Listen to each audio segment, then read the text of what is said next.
You're listening to the Six Figure Designer Podcast, where we ditch the overwhelm, attract better clients, and build a business that fits your life without selling your soul or pretending to be an influencer. I'm Pam Durkin, a 30-year design veteran and creator of the Luxury Client Academy, and I help designers like you stop relying on luck or Instagram to fill your pipeline. Around here, we're all about referral systems, reputation building, and real relationships because you don't need more followers. You need the right people talking about you. Let's build a business you're proud of and make sure it pays you well. Let's get started.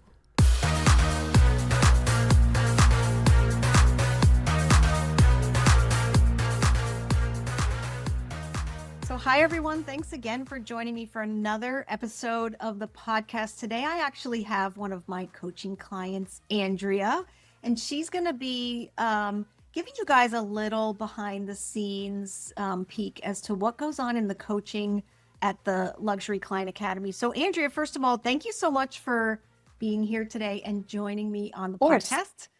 We love having you here. You look Thanks for having me. gorgeous. So one of the things that I want to ask you, let's set up this this scenario that we worked on together and are actually, quite honestly, still working on. So tell everyone a little bit about this project that you were working on before you and I started working together in the Luxury Client Academy. Give everyone a little bit of a little background on that. Yeah, of course.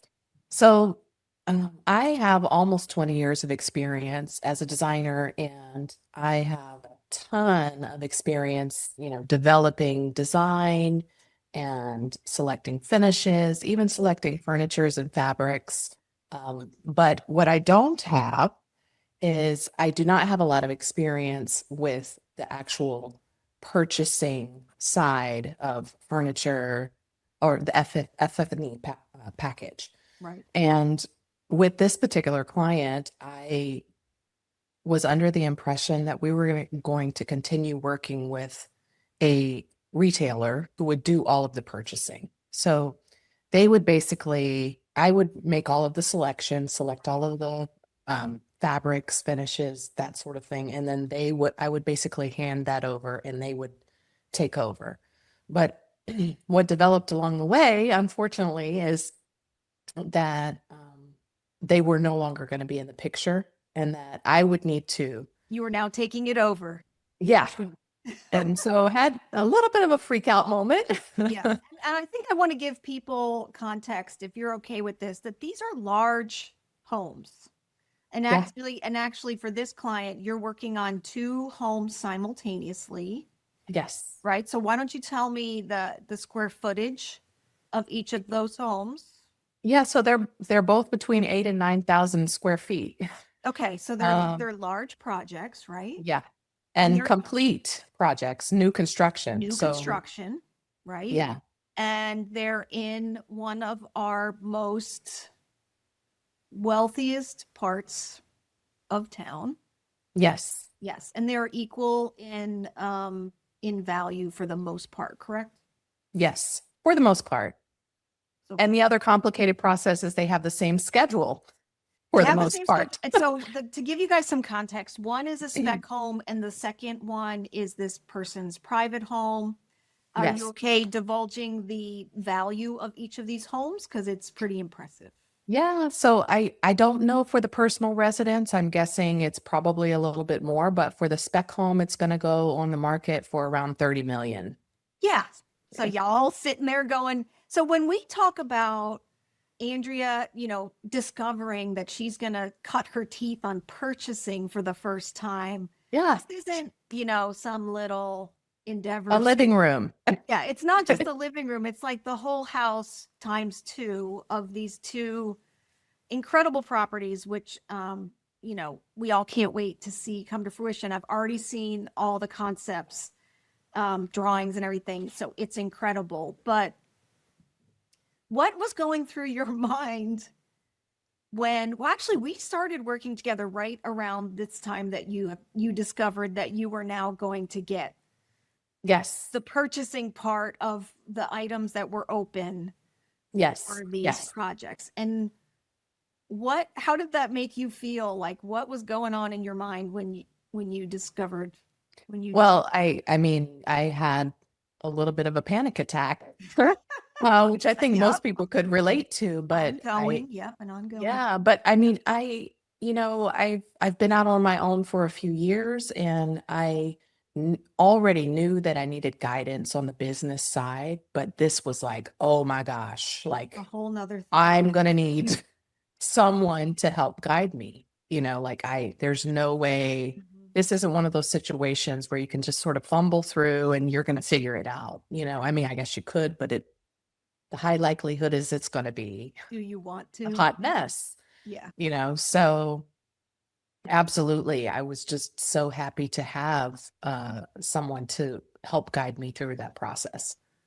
Yeah, and we were also discussing, when we first started working together about how obviously purchases, as we all know, can be extremely profitable. It's a Mhm, part of your business. So it's definitely, I know, a goal of yours and something that mhm, you wanted to get set up. So we worked through, getting you set up or telling you to get that resale certificate set up. mhm, Actually, when we started working together, we made sure that your insurance was what it needed to be. And mhm. now we're in the process of, getting you set up on QuickBooks and going through all the mechanics of purchasing. But one of the things that I thought was really interesting is surprisingly, so this is a high value spec house. This is what we're going to be talking about today. So one thing I want people to understand, and I think Andrea, of course, you're living through it, and we saw this last year in the Naples experience, is that everyone would assume with a $35 million home that, of course, they would hire a professional to work with them, which not everyone does. And if they did, which is the case here, that they would have a realistic budget of what should be spent to get this home ready to be seen in that price point. But one of the things that we ran into was that their budget was pretty tight for what Okay. they were looking to do, and the scale of this home, and of course, the level of this home. So I wanted to address with you and talk through a little bit so people can understand, like, what was the strategy that you and I worked through together to make sure that we were protecting your profit above all things when the client is, quite honestly, a little bit, um, they have their thoughts on what they want to spend and they're not really budging at this time. They almost have to like see it to believe it kind of thing. Sure. But let's talk about when you were given this, thought on budget. You obviously put together what you felt they should spend on, we're talking about accessories and window treatments, what you felt they should spend on that, which their budget came in quite a bit lower than that. Mhm. And then you and I actually worked through together how to Okay. approach that in a way that will protect your profit, number one priority. Yeah. So, unfortunately, clients don't always know how much they should spend. And in a spec home situation, they don't want to spend even what they should spend. Yes. So I think our strategy was really helpful because I had already developed a budget that I thought they should spend. They Mhm. had a different idea.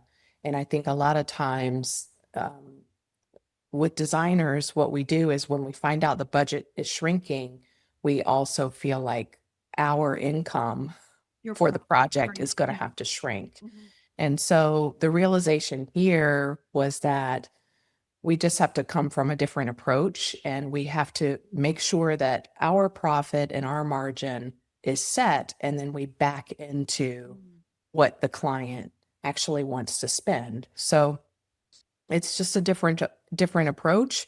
You have sort of a before and after of what the client will spend. Right. And in many cases, in this situation, you can show, okay, well, this was the plan. These are all of the items that we were intending to purchase based on this budget. Your budget has shrunk, so we're going to generate a new plan Right. for what your budget can achieve.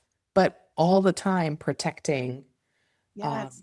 Your my profit. profit, and what I will make, because I'm still, whether, the budget is a little higher or a little lower, I'm still having to put in the same amount of work, Right. right? And I think, let me ask you a question. If you were doing this on your own, just in a bubble, what would your normal operating mode be if you were in the same situation? Do you think that you would just um, cut into your profit and put that towards the project instead? Sadly, probably. Yes. I mean, I think unless you're able to reframe and look at it in a different way, Mhm. that's our natural inclination, is to, Help the client no cut matter into what. our budget, Yeah. help the client achieve what they want to achieve, and not think of ourselves, or think of ourselves second. Last, right. Yeah. Yeah, So, this is such a great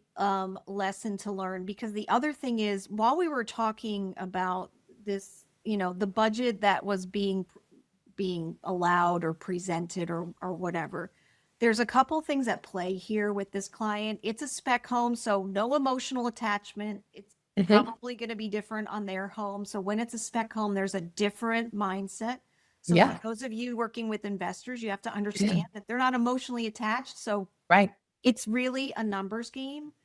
And so we recognized that in the beginning. And even though the client came up with an arbitrary number that you felt was not enough, which 100% agree with, the psychology of the approach was not to push. We, like, you had already pushed back a little bit, but the Hmm. psychology and just understanding this client was, we crafted it in a way that said, and I think you and I talked about how to put this forth in language, is Hmm. I respect what you're coming. I respect your budget. Hmm. I don't believe that's enough, but we Sure. will work within that budget, and then you will be able to see what is purchased for that dollar Right. amount, and then we can reassess the situation to see if we agree that we need to do more.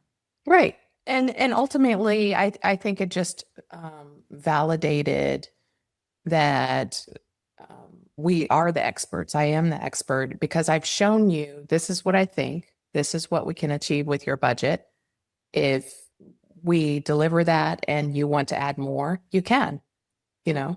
And Um, I think that earned you a lot of respect because you were like, sure. listen, we will respect your budget because you've told us multiple times this is what you want to spend, Sure. and we will get you as far as we can within that dollar amount, Sure. right? Because there's got to be compromises on their end.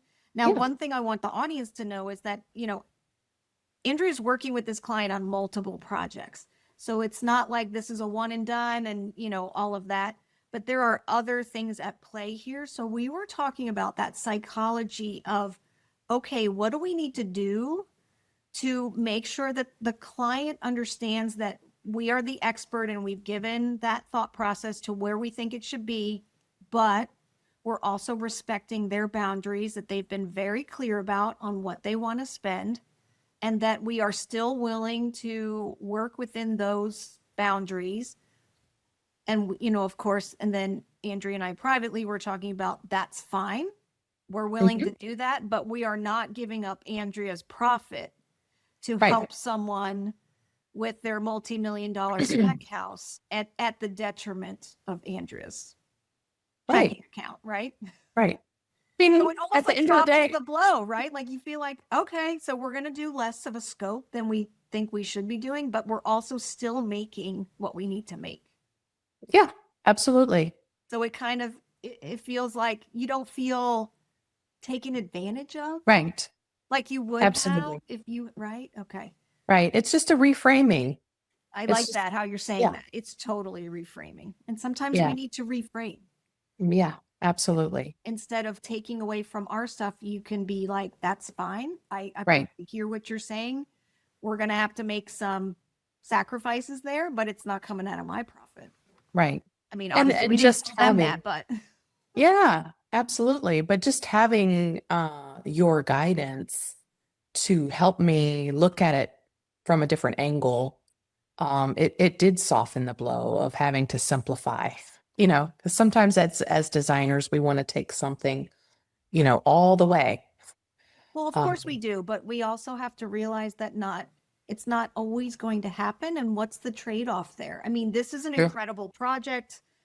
There's going to be so many things that come out of this, plus the next one. And I think sure, creating that goodwill and that respect on this project is going to help you with the two other projects that you have sure, working with sure. this person. So Yeah, I think that absolutely. made a big difference. Now the other thing is, which we were talking about this earlier, that this almost was a different situation than how you would normally work, because again, it's a spec house. So you created like a placeholder budget for accessories without specifically putting a lot of time and effort into picking out every last little thing.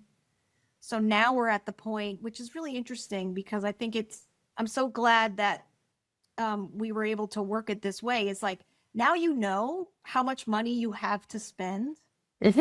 for the accessories that you created placeholders for, Yes, so that you don't dip into your profit.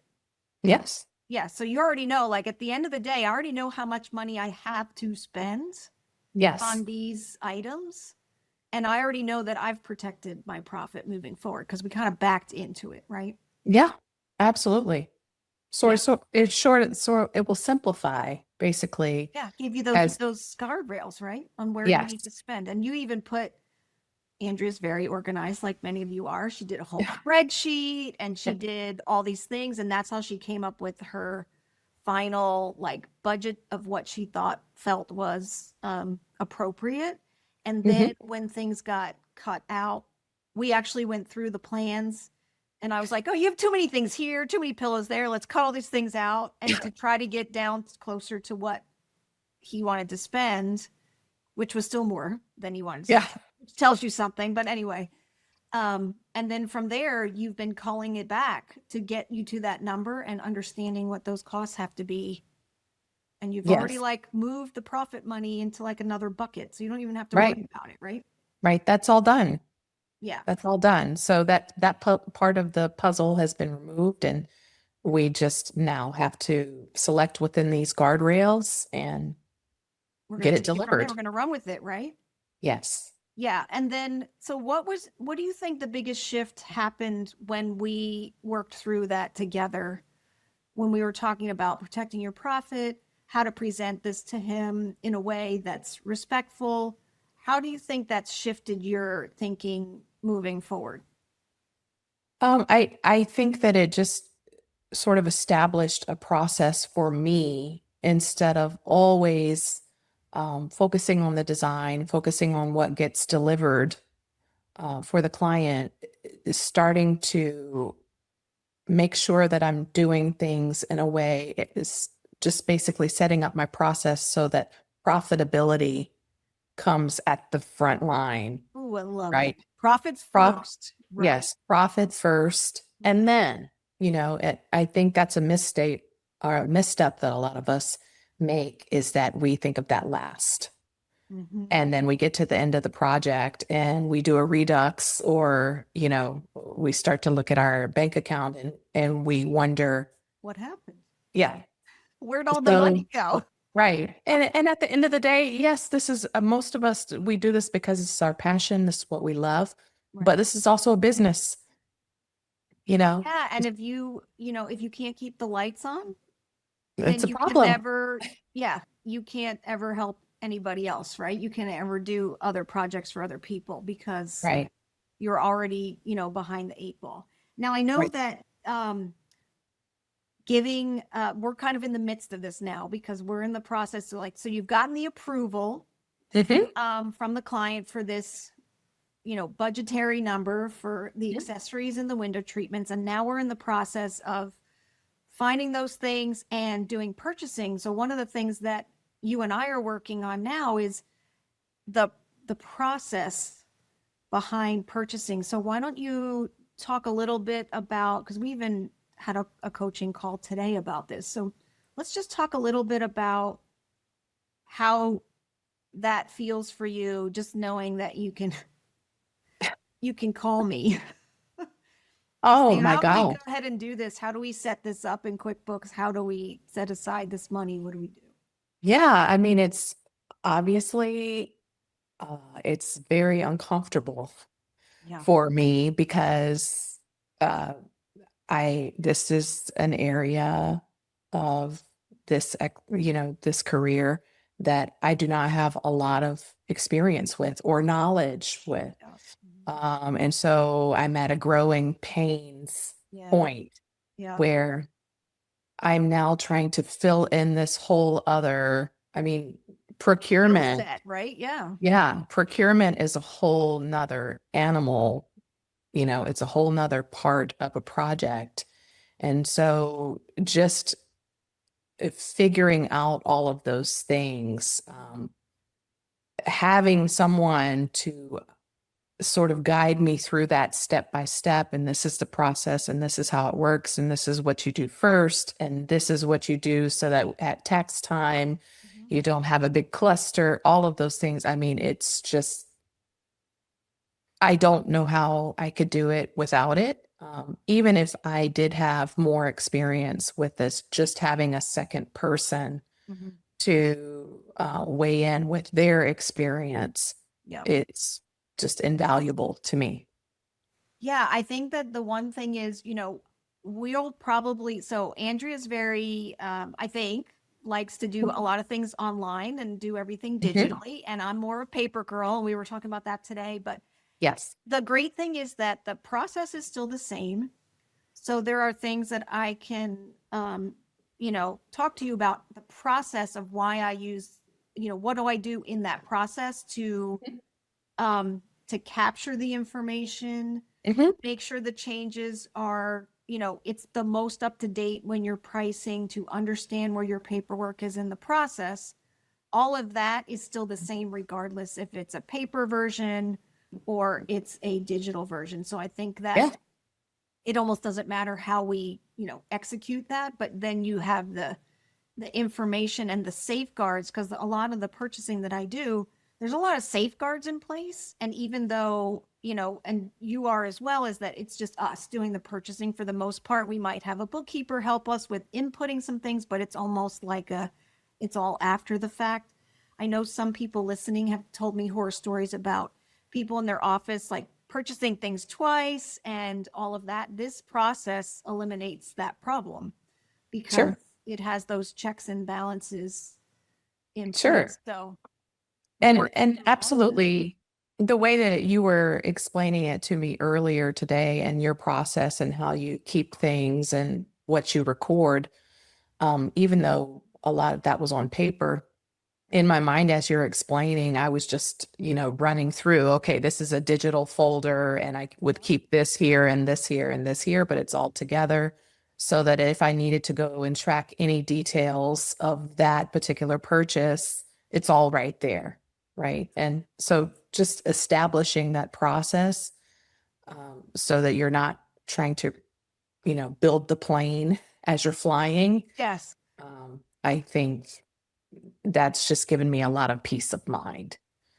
Yeah. And one of the things that we were also talking about today, which was establishing certain elements in QuickBooks and in your system so that you can go back and do profitability by project because you're setting things up a certain way. You can go Yeah. back in a year and look at, if you wanted to, how much money you brought in or spent on specifically on accessories or wall coverings, because we talked about creating projects and creating sub accounts to chart of accounts, things like that. Yeah. And then also just being able to search maybe a year or two from now when a client comes back to you and says, remember that thing I got from Sure. you? And now I want another one or whatever. Like, we're setting all that up so that in the future as well, it can really still work for you when those questions come up, or when there's a concern, or whether or not there's somebody's like, which one did we spec, this or this, right? Right. Yeah. I mean, I'm a process girl. Like I I love to have a process, and I think having the process and sort of a template in place as you get started, and having the ability to go back and look at, how you can streamline. I mean, streamlining your processes is only getting you better. It's only going to make things better so that you get Do it quicker. faster. Yeah. Mhm. Yeah. I mean, you're quicker, you spend less time problem solving, all of those things. Yeah, and I know you're learning like a new language right now, Absolutely. which is just daunting in and of itself. But I also think that understanding purchasing and all this profitability in your business makes you a stronger business owner, even Sure. at some point. And it also allows you to, when you understand this process, then you can hand it off at some point to someone else and still, understand Sure. what's happening there. So I think that's a really important step Yeah. that we're going through now. So we're getting ready to dive into all these purchases, but what advice could you give to somebody that might be listening that's thinking about or trying to get into, purchases for the first time or has something looming on the horizon that's a big purchase and they're not sure how to do this or how to price? Like, what would you tell them the advantage of is having somebody that can coach you through this process that can help you with all of that?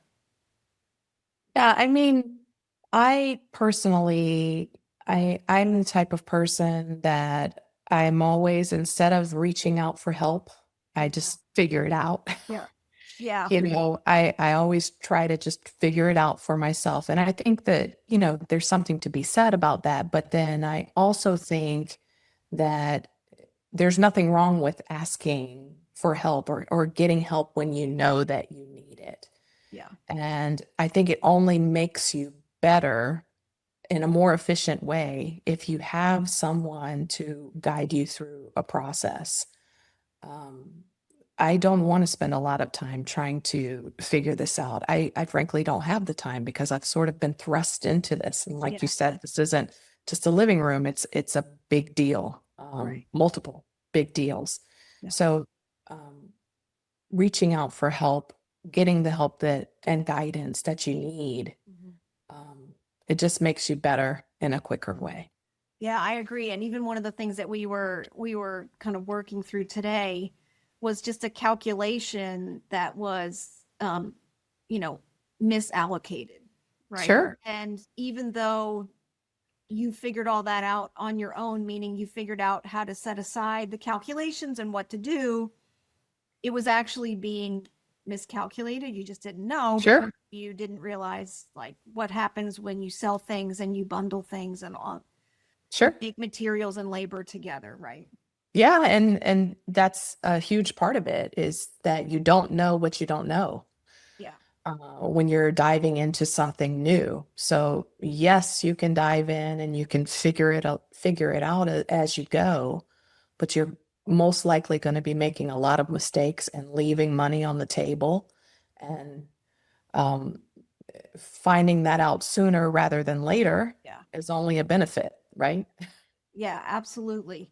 I want to thank you so much for giving people a little sneak peek into some of the, happenings that go on in our coaching calls Yeah, specifically to this situation, because I think it was really helpful for other people to see that it's great to have someone help you with the process so that it can be not only easier, but we got to make sure we're protecting your profit. We got to make sure that you're doing all the things that you need to do and also can get the data that you need from this later on right. from your programs. So I want to Yeah, let you guys know in general that the Luxury Client Academy is currently open for applications, and we have our Naples experience coming up in just a couple months. So if you're a part of the Luxury Client Academy, like Andrea is, she's got a free ticket to the Naples experience, and of course she's going to be there. So I can't wait for that. So go ahead and check out all that in the show notes. And if you're unsure if the academy's right for you, we can set up a clarity call. And again, that's all in the show notes. But Andrea, thank you so much for just allowing people the opportunity to hear what's going on in your business. It's actually really exciting. I can't wait to see these homes come to life, which I know is happening in the next couple months, right? Yes. Yeah, me too.